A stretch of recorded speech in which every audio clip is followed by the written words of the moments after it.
Thank you, Zach. There has been a greater demand for COVID testing in some areas, but a decrease in others. I spoke with local health officials to gain insight on what factors correlate with this increased demand for testing. When looking at two different counties across the border, the patterns between demanding COVID testing and correlation with other factors became apparent. Now, it will take 3 to 5 days for the results to come back. The first factor is positivity rate, where we see a positive correlation. In Steuben County, data shows a weak snapshot from a month ago. September 20 to 26. 7,000 tests administered, and positivity rate was almost 11%. The urgent cares and the EDs were literally, overwhelmed with patients just seeking testing. Now, a month later, October 20th to 26th, both things have decreased. 4,000 tests administered, and positivity rate at a little over 8%.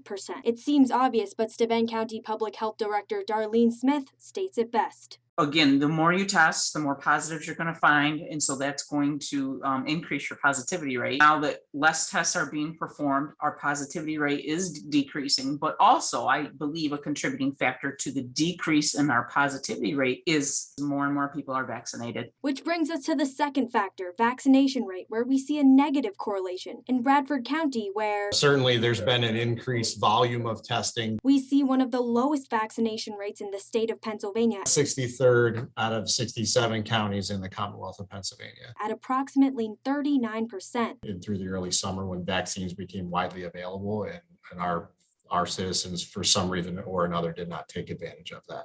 Here, testing sites see increased traffic because rather than getting the vaccine, many will opt for a testing option instead. There is a convenience factor to them not being available where you live because it is a very rural county. If you need to get tested, Smith strongly recommends seeking other facilities other than an urgent care if you are not that sick. She says the urgent care facility should be reserved for those who need that immediate care. Live in the studio, Ria Jha, 18 News.